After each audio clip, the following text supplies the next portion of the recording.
முத்து அண்ணன் ரொம்ப செந்தமிழோடு சிறப்புரையாற்ற அவங்க வந்திருக்கிறாங்க. ஆண்கள் தான் இந்த தேவனுடைய காரியத்தில் அதிகமான பங்கெடுப்பது அப்படின்னு சொல்லி வேதத்தில் பாருங்க. எபிரேயர் 11ஆம் அதிகாரத்தில் விசுவாச வீரர்கள் பட்டியலில் 14 ஆண்கள் வந்திருக்கு, 2 பெண்கள் தான் வந்திருக்கு.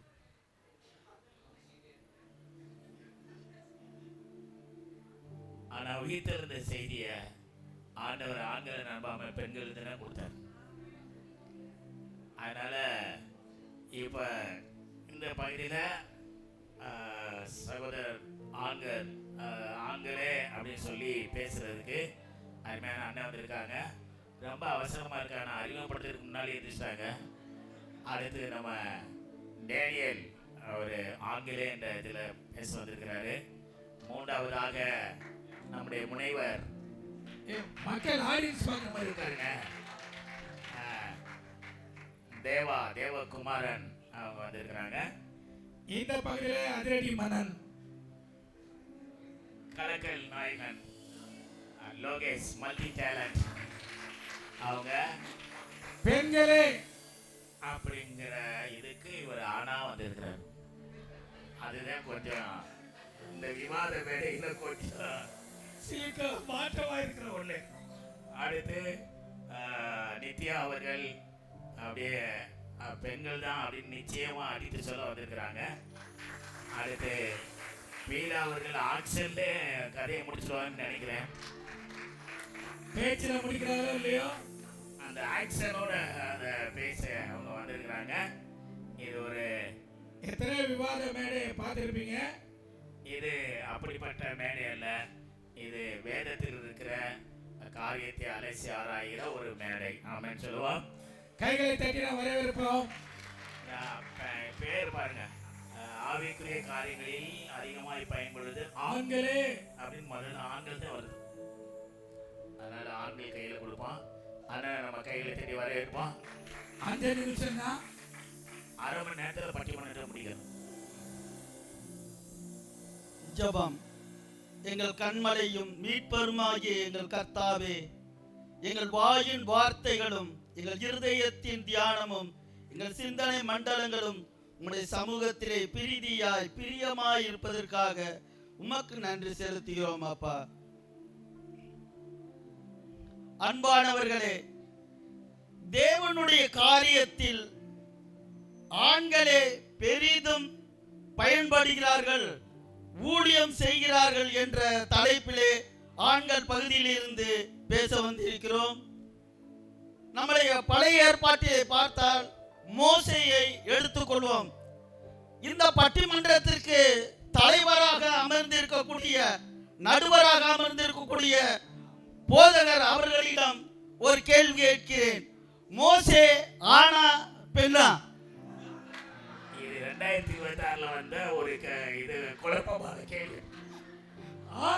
ஆண். நம்ம நடுவர் அவர்களே சொல்லிவிட்டார், மோசே ஒரு ஆண்.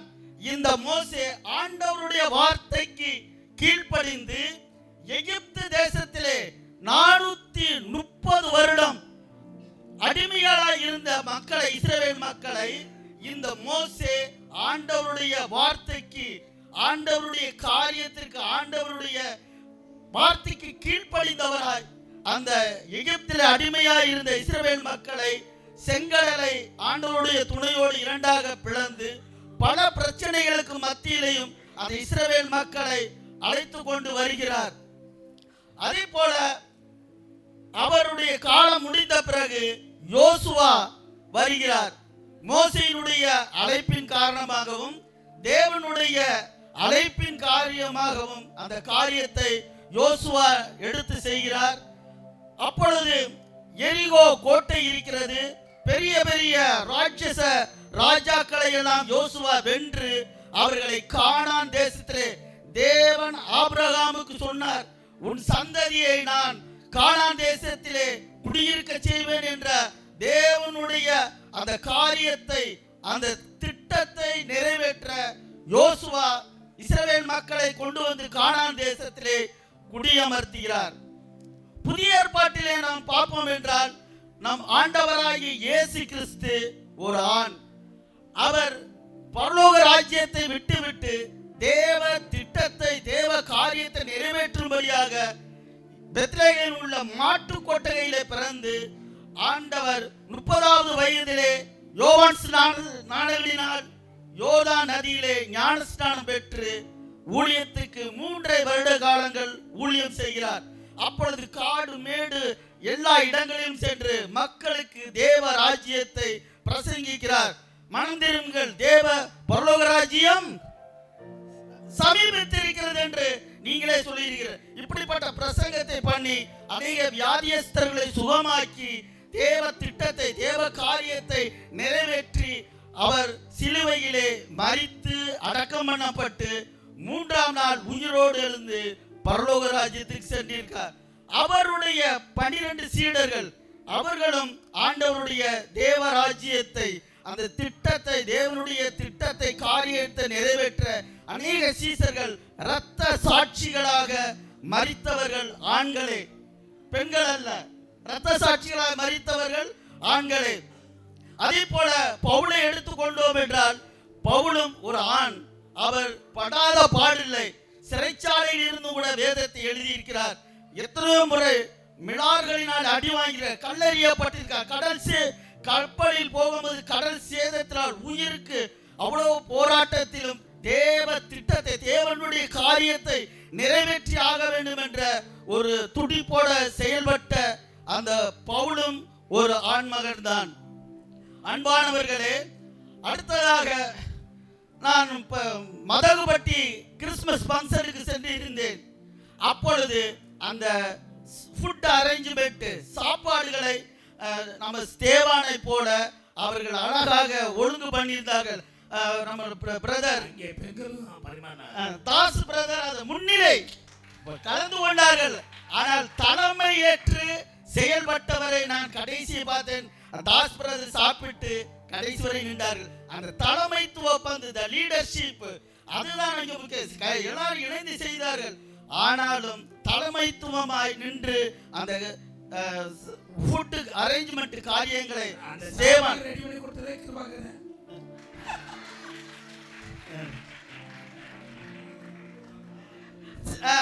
அடுத்ததாக இப்பொழுது எனக்கு பின்னாடி பேசக்கூடிய பெண்கள் தான் தேவனுடைய திட்டத்தை காரியத்தை அதிகமாக நாங்கள் நடத்துகிறோம் செயல்படுகிறோம் என்று பேச வருவார்கள். யார் பெண்கள் பக்கம் இருந்து அவர்களுடைய முக்கியமான பாயிண்ட் அவங்க சொல்றதுக்கு முன்னாடி எனக்கு தெரியும். இப்ப கல்லல் சர்ச்சில் எடுத்துக்கிட்டோம்னா ஆண்கள் குறைவா வருகிறார்கள், பெண்கள் மெஜாரிட்டியாக அதிகமாய் வருகிறார்கள் என்று அவர்கள் வாதாட வருவார்கள். நான் சொல்லுகிறேன், ஆண்கள் பூரா வெளிநாட்டுகளுக்கு வேலைக்கு போயிட்டான். நாங்க வேலைக்கு போனா தான் இங்க உழ வைக்க முடியும். நாங்க சர்ச்சிலே வந்து உட்கார்ந்துக்கிட்டா பிள்ளைகள் சாப்பாட்டுக்கு பிள்ளைகளுடைய படிப்பு மற்ற காரியங்களுக்கு யார் பார்க்கிறது? உதாரணமாக என்னை எடுத்துக் கொள்ளுங்கள். நான் வீட்டில வறுமையின் காரணமாக குவைத் தேசத்திற்கு போயிருந்தேன். அந்த நாட்டிலே போய் வேலையும் பார்த்து கொண்டு ஆண்டவருடைய ஊழியத்தையும் செய்திருக்கிறேன். புதியதாக அரபு நாட்டில் அந்த இஸ்லாமிய நாட்டிலே சபைகள் ஆரம்பிக்க முடியாது. அதையும் மீறி நாங்கள் ஒரு புது சபையை ஆரம்பித்து அந்த சபையின் மூலமாக அநேக கேம்ப் மினிஸ்ட்ரினா அங்கே கம்பெனி கேம்புகள் இருக்கு. அங்கே போய் ஆண்டவருடைய சுவிசேஷத்தை நற்செய்தியை சொல்லுவோம்.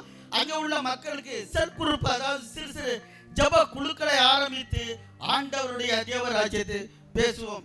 அடுத்ததாக இப்படியாக அந்த தேசத்துல ஆண்டவருடைய ஊழியத்தை வேலை செய்து ஊழியத்தை செய்தான். அப்ப நான் என் மனைவிட்டு சொல்வேன், நான் வெளிநாட்டுல வேலை பார்க்கிறேன், நீ ஆலயத்துக்கு போய்விடு, நான் உனக்கு ஒரு ஆட்டோ அரேஞ்ச்மெண்ட் பண்றேன், கால் நடக்க முடியலையா பரவாயில்ல ஆட்டோ ரெடி பண்றேன், என் மனைவி இங்க அனுப்புறேன். அப்ப இங்க மனைவி வருது, நான் எங்க இருக்கிறேன்? குவைத்ல. இப்ப 2-3 நாளைக்கு முன்னாடி ஒரு பிரதர் சீக்கிரம் போனாங்க. சரி, ஒரே ஒரு டைம் அதிகமாக கொண்டிருக்கிறது, ஒரே ஒரு கதையை மட்டும் சொல்லி முடிக்கிறேன். ஒரு பெரிய சிறுகுமாக ஒரு பெரிய ராஜா இருந்தாரு, பெரிய படைபலம் முடிக்க ராஜா, எந்த நாட்டையும் ஜெயிச்சு வந்துருவாரு. ஆனா அந்த ராஜாவுக்கு அவர் மனைவி வந்து அடங்காது, கீழ்ப்படியாது. அப்படிப்பட்ட ஒரு மனைவி என்னடா நம்ம இந்த நாட்டை ஆடுறோம், எதிரி நாடுறா நம்மளை கண்டு பயப்படுறாங்க. ஆனா என் பொண்டாட்டி அம்மா பேச்சை கேட்குது அடங்க மாட்டேங்குது அப்படின்ட்டு உடனே நம்மளுடைய சபையை கூப்பிட்டு அப்படின்னு சொல்லி சபையில உள்ள எல்லாரையும் மந்திரிமார்களை எல்லாம் கூப்பிட்டு சரி இந்த மாதிரி இப்ப நம்ம நாட்டுல யாரு பொண்டாட்டியை அடக்கி ஆடுறேன், கட்டுப்பாடோட கண்ட்ரோல் பண்ணி நடத்துறேன் அது சொல்லணும்னு சொல்லி முதல்ல எல்லா சபையை கூப்பிட்டாரு, மந்திரி சபையை.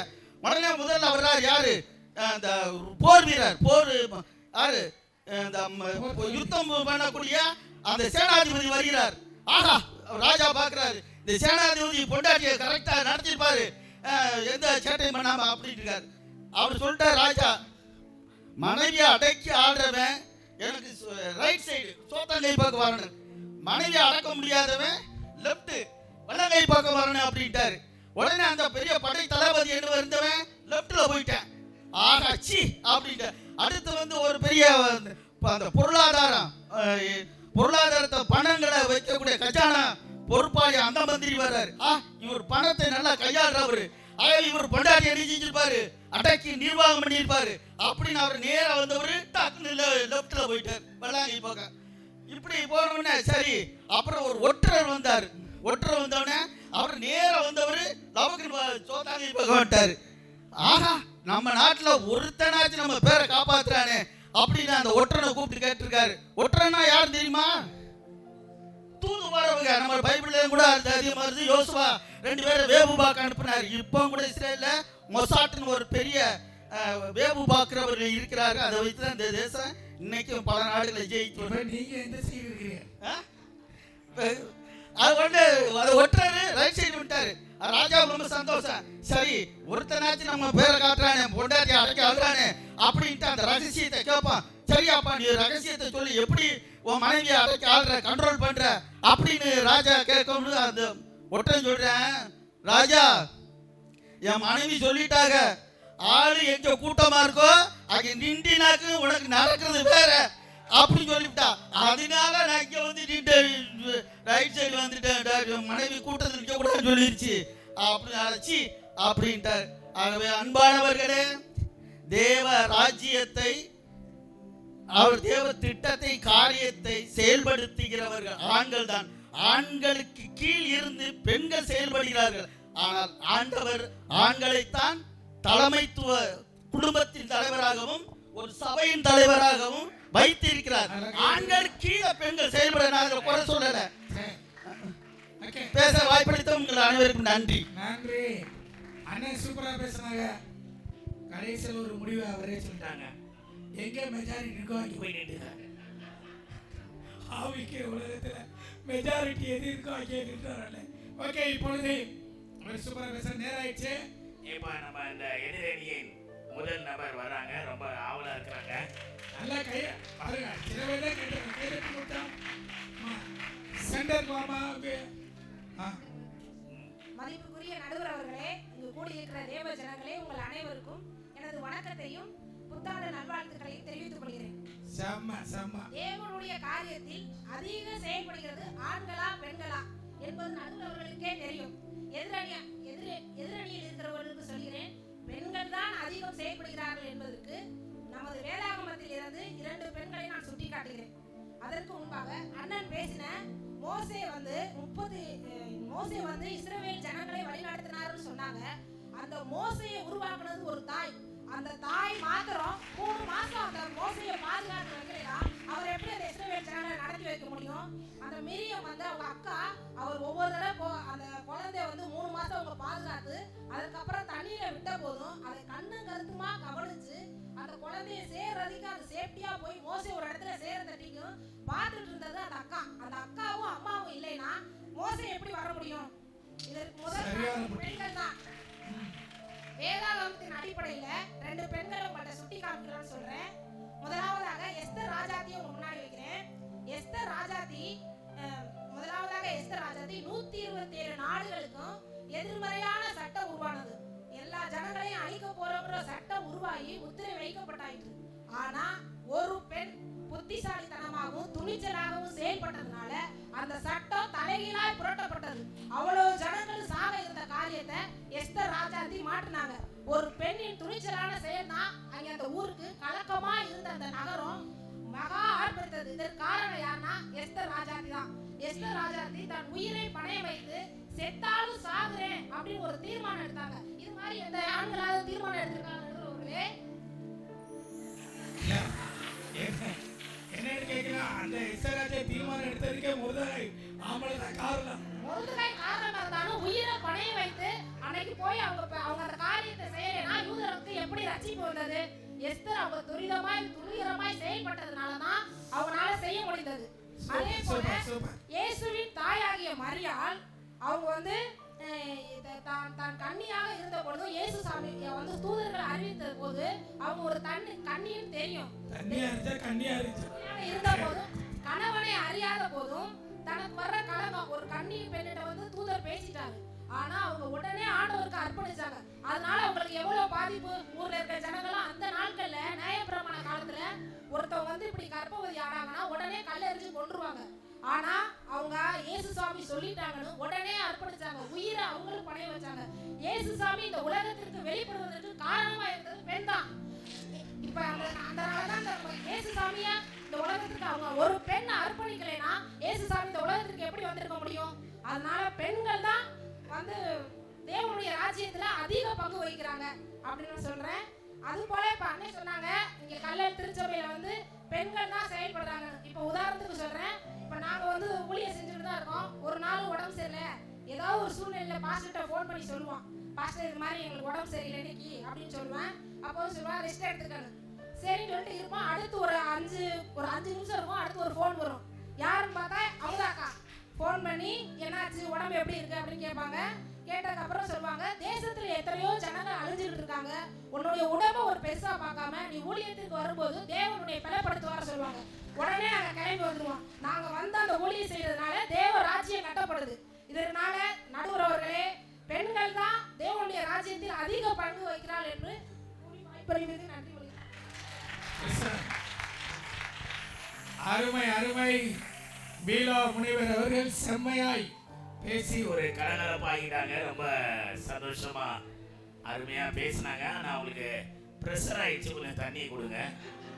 ஏன்னா கடைசியில் ஃபைனல் டச் வந்து கொடுக்க போனாங்க. அதுக்குள்ள ப்ரெஷர் ஆயிடுச்சு. பரவாயில்ல. ஏன்னா இப்போ தானே இது ஸ்தோத்திரம்.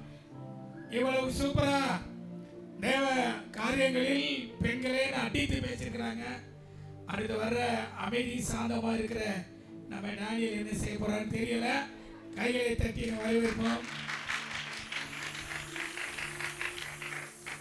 இயேசு கிறிஸ்து நாமத்தில் உங்கள் அனைவருக்கும், எங்கள் அமர்ந்திருக்கிற நடுவருக்கும், எங்கள் எதிர் டீம் அவர்களுக்கும் புத்தாண்டு வாழ்த்துக்களை தெரிவித்துக் கொள்கிறேன். ஆமென். ஸோ இவங்க 2 கருத்துக்களை சொன்னாங்க. இப்போ முதல்ல அவங்க பேசினாங்களே பெண்கள் தான் அப்படின்னு பேசினவங்க 2 கருத்துக்களை சொன்னாங்க. முதல் பார்த்து எஸ்தரை குறித்து சொன்னாங்க. யாரை குறித்து சொன்னாங்க? எஸ்தரை குறித்து சொல்லும்போது அந்த எஸ்தரை உருவாக்குனது யாருன்னா மொர்தகாய். அந்த எஸ்தரை உருவாக்குனது யாரு? மொர்தகாய் தான் அவர் ட்ரெயின் பண்ணி நீ எப்படி பேசணுங்கிறத சொல்லி கொடுத்தது யார் தான்? மொர்தகாய். அது மாத்திரம் கிடையாது, யூதர்கள் எல்லாரையும் கொல்லணும்னு சொல்லும்போது எஸ்தர் ஹாயா தூங்கிட்டாங்க. போயிட்டு என்ன பண்ணாங்க? மொர்தகாய் தான் உணர்த்துறது, நீ இப்படி செய்யற காரியம் சரியில்லை, நீ வந்து இப்படியே இருந்தா நீ மட்டும் தப்பிக்கலாம் நினைக்கிறியா அப்படின்னு சொல்லும்போது மொர்தகாய் தான் அந்த எஸ்தருக்கே அந்த காரியத்தை நீ ராஜாட்ட போகணும் உபவாசம் செய்யறது வந்து எஸ்தர் சொன்னாங்க தான். ஆனா அதுக்கு ஒரு காரணம் இருந்தது யாருன்னா மொர்தகாய் தான் போய் சொல்றாரு. அந்த காரியம் எஸ்தருக்கு தெரிஞ்சதாவே என்னன்னு தெரியல.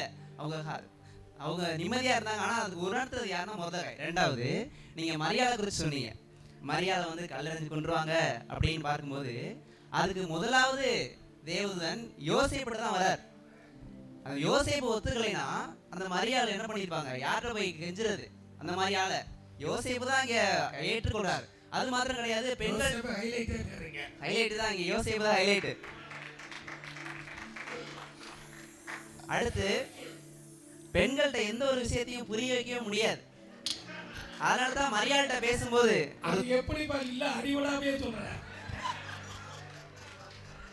தேவதூதன் வந்து நீண்ட தூரமா பேசிக்கிட்டே இருக்காரு ஒரு வாட்டுக்கு. அடுத்து கடைசியா தான் மரியாதை ஒத்துக்கிறாங்க. ஆனா யோசேப்லாம் எதுவுமே சொல்லல. அவர் இயேசுன்னு பேரிடுவாங்க அப்படின்னு சொல்லும் போது 2 வசனம் தான் சொல்றாங்க. ஒரு வசனம் என்னது? தீர்க்க தரிசன வசனம். அப்படியே யோசேப் உடனே ஏற்றுக்கொள்றார். ஆனா அந்த வரன்னு யாரும் பேசிட்டு இருப்பாங்க பெண்கள். அதனாலதான் தேவன் வந்து எப்போதுமே ஒரு திட்டத்தை ஒரு சொல்றதா இருக்கட்டும் ஆண்கள்ட்ட தான் முதல்ல சொல்லுவார். நீங்கள் ஆணும் பெண்ணுமாக தான் தேவன் படைச்சிருந்தாலும் அந்த கனியை சாப்பிடக்கூடாதுங்கிறத யார்கிட்ட சொன்னார்? தேவன் ஆதாம்கிட்ட தான் சொன்னார். ஆனா அது நடந்த கதை உங்களுக்கே தெரியும், பெண்கள் என்ன பண்ணாங்கன்னு. அடுத்து பார்க்கும்போது எல்லா காரியத்தையும் தேவன் ஆபிரகாமை தெரிந்தெடுத்தார். ஆபிரகாமுக்கு மனைவிகள் இருந்தாங்க, ஆனா அந்த மனைவிகள் வந்து தேவ திட்டத்துக்கு உறுதியா இருந்தா பார்க்கும்போது நான் ஏற்கனவே சொன்ன மாதிரி தான் ஒரு காரியத்தை அவங்க மனைவி பெண்கள் அடைஞ்ச பிறகு அவங்க அந்த இதுலயே இருந்துருவாங்க. எப்படின்னா சாராள போய் பார்வன் வீட்டுல விட்டாரு, அவங்க ஜாலியா தான் இருக்கிறாங்க. ஆனா ஆபிரகாம் தான் இங்க யோசிச்சுட்டு இருக்காரு உட்காந்து படத்தை. ஆனா அதனாலதான் ஆண்கள் வந்து தேவன் திட்டத்தை கொடுப்பாரு, ஆண்கள் வழியா தான் தேவன் செயல்படுத்துவாரு, ஆண்கள் வழியா தான் தேவன் அதை நிறைவேற்றி முடிப்பார். பெண்கள் வந்து அது கூட இருந்தாலும் கூட ஆனா தேவன் கூட தலைமைத்துவத்துல எந்த ஒரு பெண்களையும் வேதாகமத்திலையும் ஏற்படுத்தவில்லை. இப்ப இருக்க அப்போஸ்தலர்களே இயேசு சீசர்கள் கூட இயேசுவோட ஊழியம் செய்தவர்கள் இருந்தாங்க. ஆனா தலைவர்களா இயேசு 12 சீசர்களை தான் அவர் அந்த 12 சீசர்களும் யார் தான்? ஆண்கள் தான்.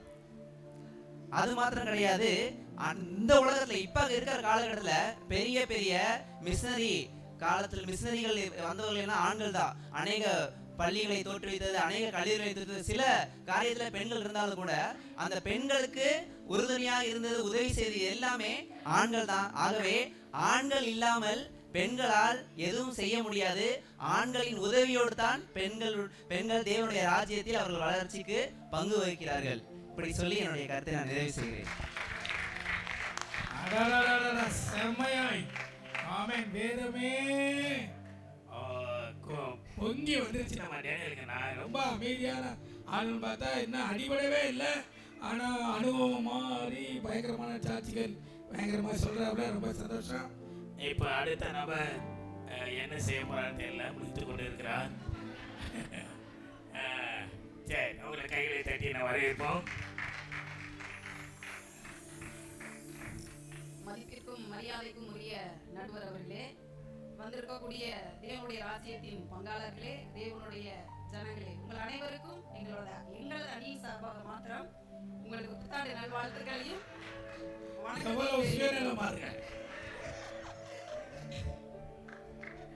தெரிவித்துக் கொள்கிறோம்.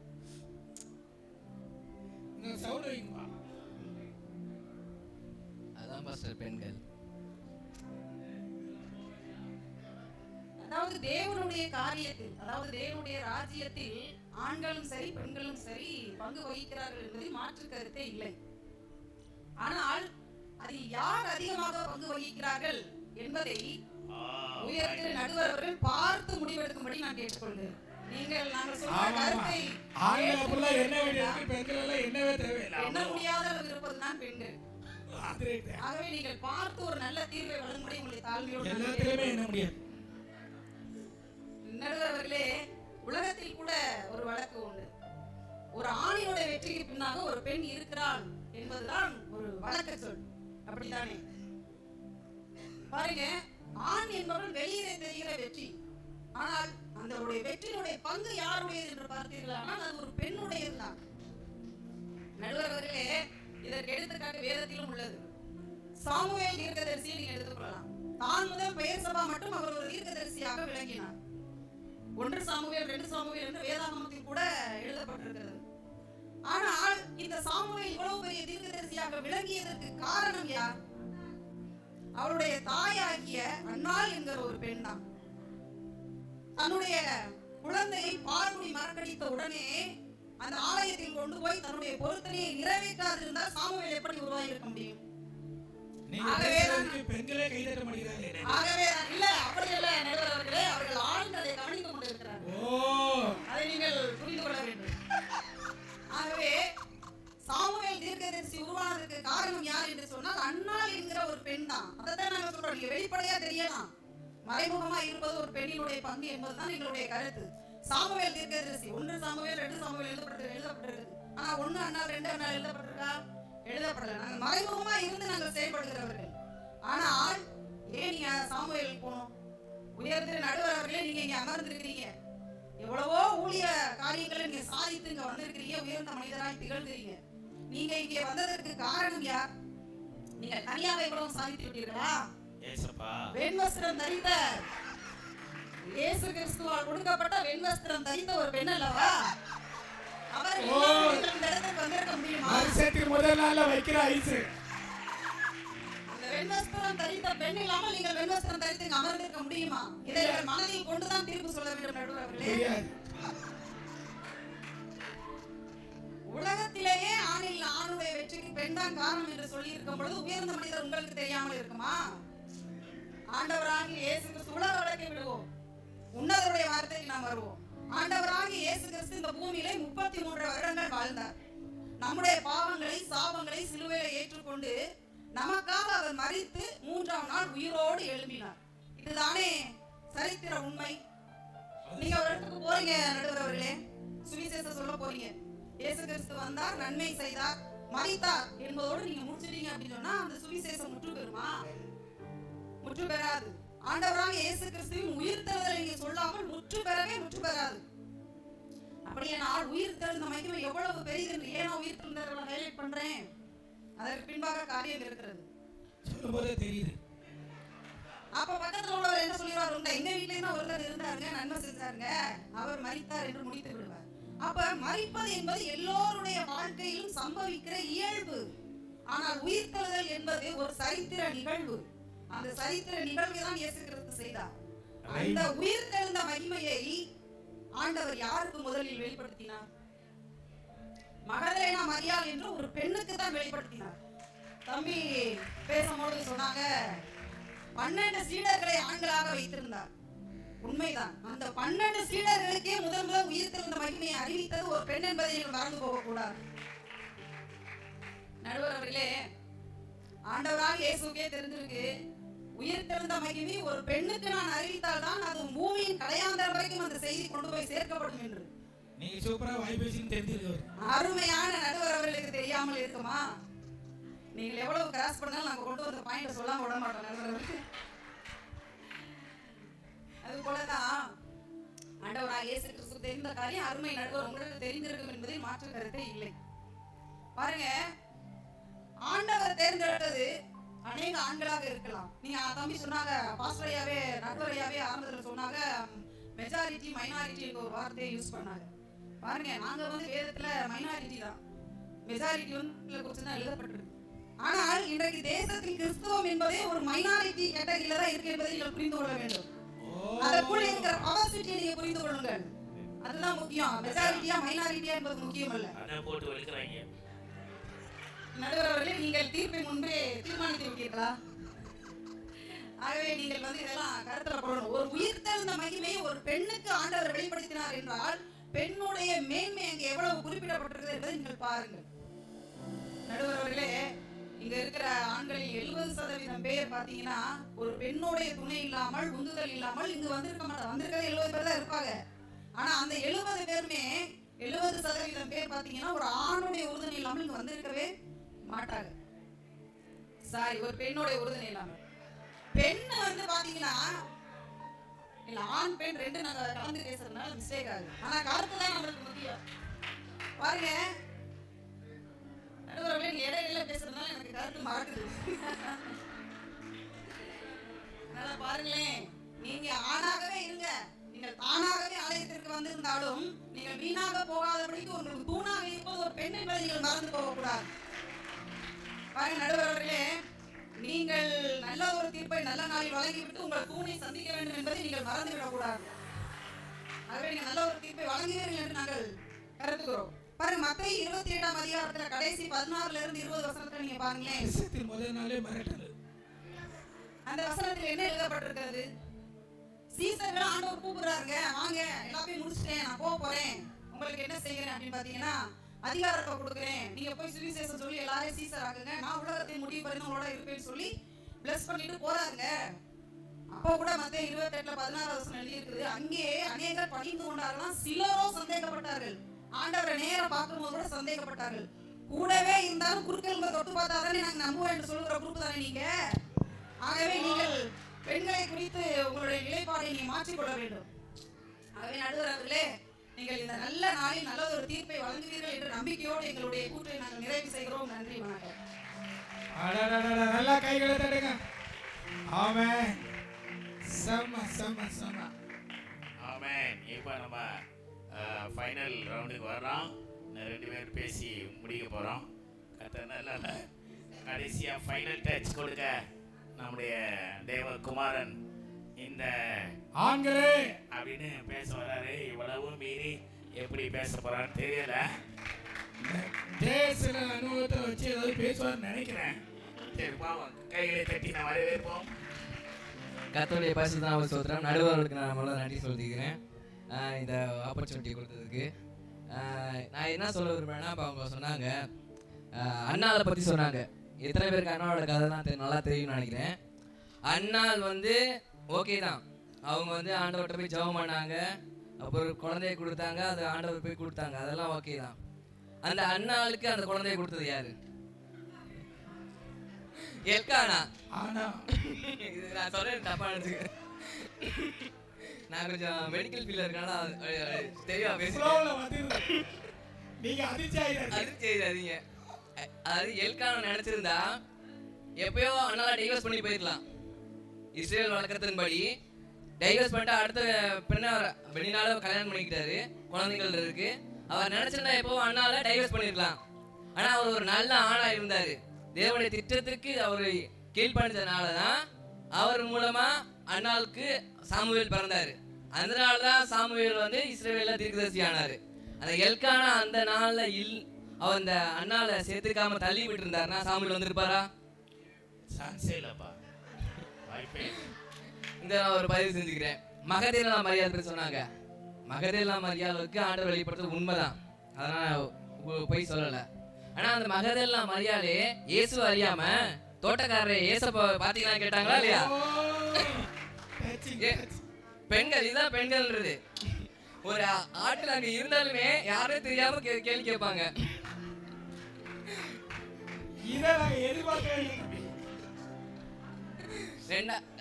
பாஸ்டர் ஒண்ணு, ஆண்டவர் வந்து நம்ம எது மூலமா பேசுறாரு சொல்லுங்க? எதன் மூலமா பேசுறாரு? நாம கிட்ட வேத வசனத்தின் மூலமா பேசுறாரா? அந்த வேத வசனத்தெல்லாம் எழுதுனது யாருங்க? ஆர்த்தர் யாரு? ஒவ்வொரு வேத வசனம் ஆதியாகமத்துல இருந்து வெளிப்படுத்தின விசேஷம் வரைக்கும் எல்லாம் ஒவ்வொரு அதிகாரத்தையும் யார் எழுதினது? பரிசுத்த ஆவியானவர் யாரை வச்சு எழுதினாரு? ஆண்களை வச்சுதான் எழுதினாரு. எந்த ஒரு அதிகாரத்தை பெண்கள் எழுதுனதா சரித்திரத்திலே இல்ல. பேர் இருக்கு பாஸ்டர், எழுதுறது பெண்களா? அதுல மென்ஷன் பண்ணல. இப்ப நமக்கு ஆதியாகமம் யாத்திராமம் எழுதுற என்னாகும், மோசே எழுதுறான்னு தெரியும். அந்த மாதிரி நமக்கு அந்த எஸ்தர் புத்தகத்துல இருந்து எஸ்தர்னு சொல்லல இல்ல. அப்படி சொல்ல பார்த்தாலும் ரெண்டு புத்தகம் தானே பாஸ் இருக்கு. மித்த புத்தகம் எல்லாமே நம்ம ஆண்கள் தானே எழுதுறாங்க. ஆமா, 64 புத்தகத்தையும் ஆண்கள் தான் எழுதியிருக்காங்க. அத மெயினா சொன்னா பவுலை பத்தி சொல்லணும்னா தேவையில்லை. அவர் வந்து எவ்வளவோ ஊழியம் செஞ்சிருக்காரு, சிங்கிள் மேனா நின்று. ஆக்சுவலி அவர் வந்து நீங்க சொன்னீங்க ஆண்களோட வெற்றிக்கு பெண்கள் காரணம். ஆனா பவுல் வந்து கல்யாணமே பண்ணல. பவுல் போய் செஞ்ச ஊழியத்தை யாராலும் இன்ன வரைக்கும் செய்ய முடியல. ஆசிய கண்டத்தை அசைத்தார். நீங்க ஆண்கள் பேசும்போதெல்லாம் எல்லாம் கை தட்டுறாங்க, இவங்க பேசும்போதெல்லாம் எனக்கு அமைதியா என்னன்னே தெரியல. ஆசிய கண்டத்தை அசைச்ச பவுல் தனியார் என்று தான் அசைச்சாரு. அவர் சரி எந்த பெண்ணுமே சப்போர்ட்டா இல்லையே பாஸ்டர். அப்ப எப்படி ஆண்களோட வெற்றிக்கு பெண்கள் கூட இருக்கான்னு நம்ம சொல்ல முடியாதுல்ல. 50% பெண்கள், ஆனா மோஸ்ட்லி ஆஃப் த பெர்சன்டேஜ் வந்து ஆண்கள் தான் ஆண்டவருடைய காரியத்துக்கு முதல்ல முன்னாடி நிக்கிறாங்க. அதுக்கு உதாரணம் பவுல். இன்னொன்னு, ஆண்டவருடைய வருகைக்கான ஒவ்வொரு காரியங்களையும் ஏசப்பா பிறக்க போறத வந்து முன்னறிவிச்சது ஒரு தீர்க்கதரிசி ஏசாயாக்கு தான் சொன்னாரு, மீகாக்கு தான் சொன்னாரு. எந்த ஒரு பெண் தீர்க்கதரிசியும் அறிவிக்கல. அதே மாதிரி கர்த்தருக்கு வழியா ஆயத்தப்படுத்த யோவான் ஸ்நானகரும் ஆண் தான் பாஸ்டர். பெண்கள், ஏன்னா அந்த காலத்துல ஆண்டவர் எழுப்பிருக்கலாம்ல, ஒரு பெண் தீர்க்கதரிசி எழுப்பி ஞானஸ்நானம் கொடுக்க வச்சிருக்கலாம்ல. ஏன் எழுப்பல? ஏன்னா ஆண்டவருக்கு தெரியும் ஒரு பெண்ணை எழுப்புனா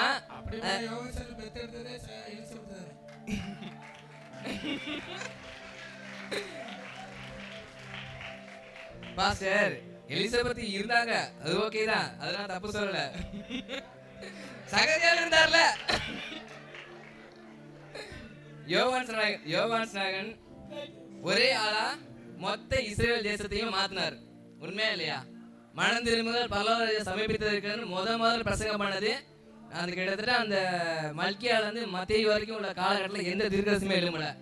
ஆண்டவர் முதல் எழுப்பினது யோவான் ஸ்நானகன் என்ற ஒரு ஆண் தீர்க்கதரிசி எழுப்பினார், பெண் தீர்க்கதரிசி எழுப்பல.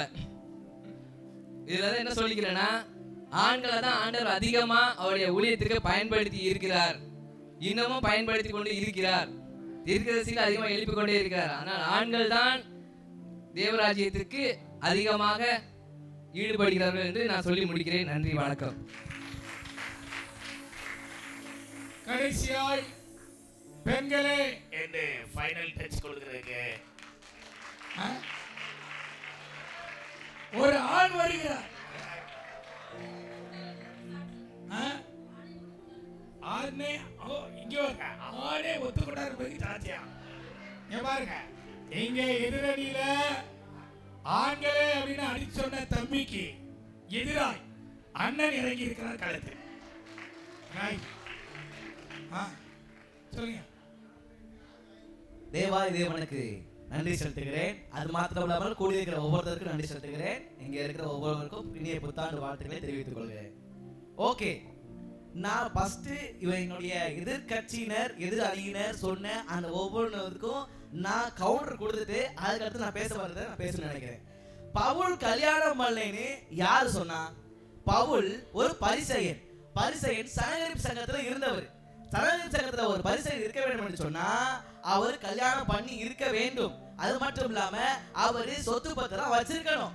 அப்படிப்பட்ட ஆளுதான் பிரதான ஆசிரியர்கிட்ட போயிட்டு லெட்டர் வாங்கிட்டு போயிட்டு நாம ஒவ்வொரு சபையை துன்புறுத்துறதுக்கும் இயேசுவை யாரெல்லாம் பின்பற்றாங்களோ அவங்கெல்லாம் டார்ச்சர் பண்ணி கொடுமைப்படுத்துறதுக்கான அதிகாரத்தை பெற முடியும். எதிர்கட்சியினர் அவர்களே, இதை திருத்திக் கொள்ளவும். பவுல் கல்யாணம் பண்ணினார், ஆனால் அந்த ஸ்திரீயை பற்றி சொல்லப்படவில்லை. எதிரணியா எதிர்கட்சியா? ரெண்டுமே. ஓகே, அடுத்ததாக சொன்னார் பரிசுத்த ஆவியினால யோவான் ஸ்நானகனை எல்லாரும் திருப்பினார் என்று சொன்னார். ஓகே, பரிசுத்த ஆவியினால யோவான் ஸ்நானகர் 400 வருஷமா இருந்த இஸ்ரவேல் ஜனத்தை திருப்பினார்.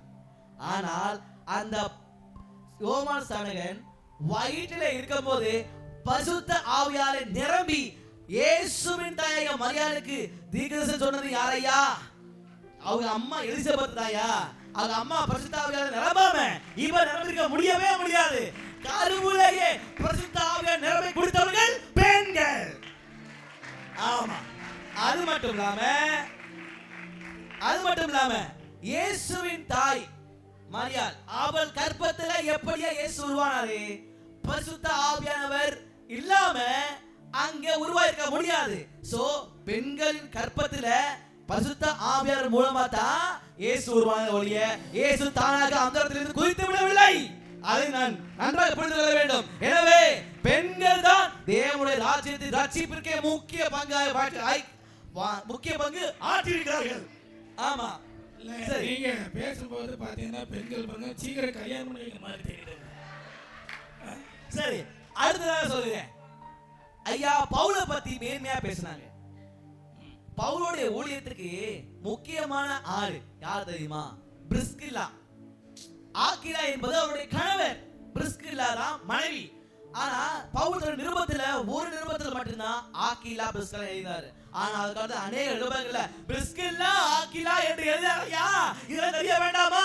தேவனுடைய ராஜ்யத்திலே முக்கிய பங்கு வகித்தது, தன்னுடைய பிராணனை வேண்டாமல் கழுத்தை கொடுத்தது பெண்கள் தான் என்பதை இந்த இடத்துல நான் பதிவு செய்து கொள்கிறேன் ஐயா.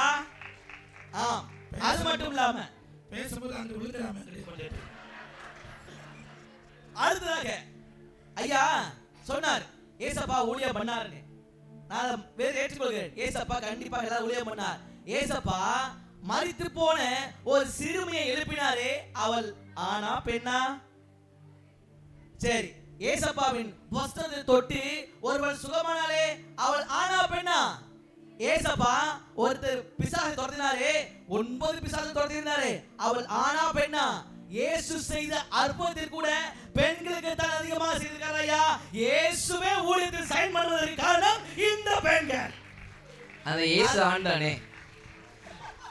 அதுக்கடுத்து அதனால ஐயா அது மாத்திரம் இல்லாமல் இந்த பெண்கள் இயேசு ஊழியம் செய்வதற்கு பணம் கொடுத்தது யாருங்கயா? ஆஸ்தியை வித்து ஊழியம் பண்ணது இந்த பெண்கள். இயேசுவின் காலுக்கு பரிமளத்தை பூசினது யாரு? ஆண்களா?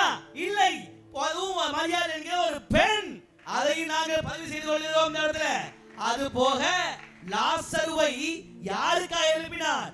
மரியாதைக்காக, மார்த்தாளுக்காக எழுப்பினார் ஐயா. ஆண்களுக்காக எழுப்பினார்.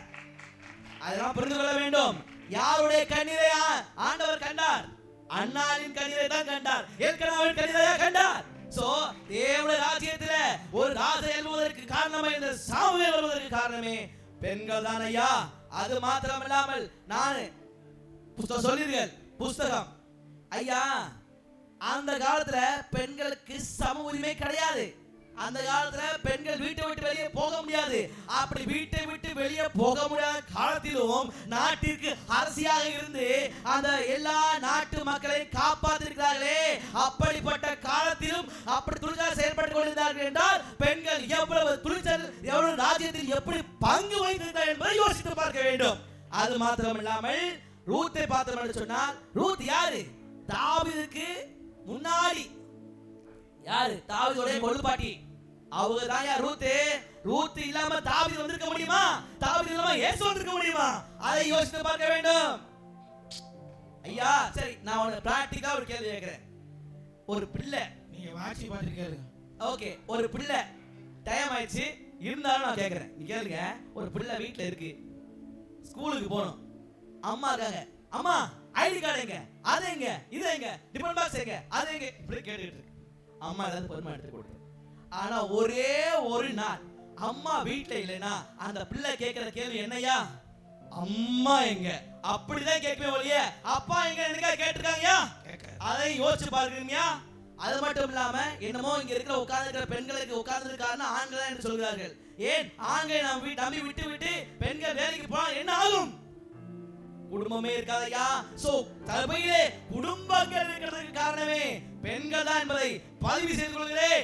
அதனால தேவனுடைய ராஜ்யத்துல, அது மட்டும் இல்ல முக்கியமாக நம்முடைய சபையில அதிகமாக ஆத்மாதாயம் செய்வது யார்? பெண்களா ஆண்களா? பெண்களாயா? கையை தட்டிக்கோ, நம்ம சொல்லியிருக்கேன். தேங்க்யூ தேங்க்யூ ஐயா. சபையில் குழப்பத்தை உண்டாக்கிறார் ஐயா. அது மட்டும் இல்லாம சபை நடத்தினதற்கான ஆதரவை கொடுக்கிறேன். பெபையா என்கிற பெண் சபையை நடத்தினாள். அது மட்டும் இல்லாமல் அதுபோல யோவானும் ஒரு பெண்ணுக்கு நிருபத்தை எழுதியிருக்கிறார்கள் ஐயா. நிருபத்திலே வாழ்த்தும் சொல்லியிருக்கிறார்கள். அம்மாள் என்கிற ஒரு அம்மாக்கு, அம்மாள் அம்மாவுக்கு வாழ்த்து சொல்லியிருக்கிறார்கள். இப்படி நிருபங்களிலும் வாழ்த்தப்பட்டிருக்காங்க பெண்கள். எனவே தேவனுடைய ராஜ்யத்தில உபத்திரவத்தின் மத்தியில, எல்லா பிரச்சனையின் மத்தியில தேவனுக்காக எழுப்பி பிரகாசித்தது பெண்கள் தான் என்பதை நான் சொல்லிக்கொண்டு என் உரையை முடித்துக் கொள்கிறேன். நன்றி, வணக்கம். என்ன அருமை, என்ன அருமை.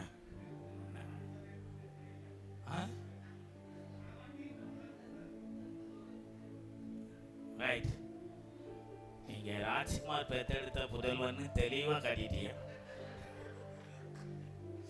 ஓகே, நமக்கு முடிச்சு நான் ஃபைனல் ரெண்டு அணியினர் பேசினதை நம்ம கேட்டோம். என்ன பதில் சொல்வதென்று ஒரு திக்குமுக்காட்டத்தில் கொண்டாந்து விட்டுருக்காங்க. ஆனாலும்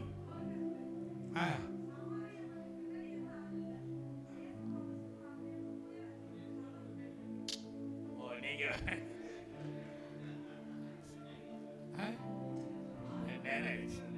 ஆடியன்ஸ் கேட்டா நிறைய சொல்லுவீங்க. நேராச்சு கவனிங்க. வேதாமத்தின் பார்வையில் நான் பார்க்கும்போது தேவராட்சியத்தில் அதிகமாய் பயன்படுவது ஆண்களா பெண்களா அப்படின்னு பார்த்தீங்கன்னா இது ஒரு சிக்கலான ஒரு தீர்ப்பு. ஆனாலும் இப்படி ஒரு தீர்ப்பை கொடுக்கலான்னு நினைக்கிறேன் நான். என்ன தீர்ப்பு அப்படின்னா, எஸ்ரா எடுத்துக்கங்க, ரூத் எடுத்துக்கங்க, வரிசையா பவுல் இவங்க சொன்ன எல்லாரையும் எடுத்துக்கிட்டாலும் அதுக்கு பின்னால ஒரு பக்கம் பெண்கள் இருக்கிறாங்க, இன்னொரு பக்கம் யார் இருக்கா? ஆண்கள் இருக்கிறாங்க. எஸ்தரை தோன்றினது ஒரு மொர்தகாய் ஆண் இருக்கிறார். ஓகேயா? யோசேப்பு மரியாதை எடுத்துக்கிட்டா யோசேப்பினுடைய அர்ப்பணிப்பும் ரொம்ப பெஸ்டானது.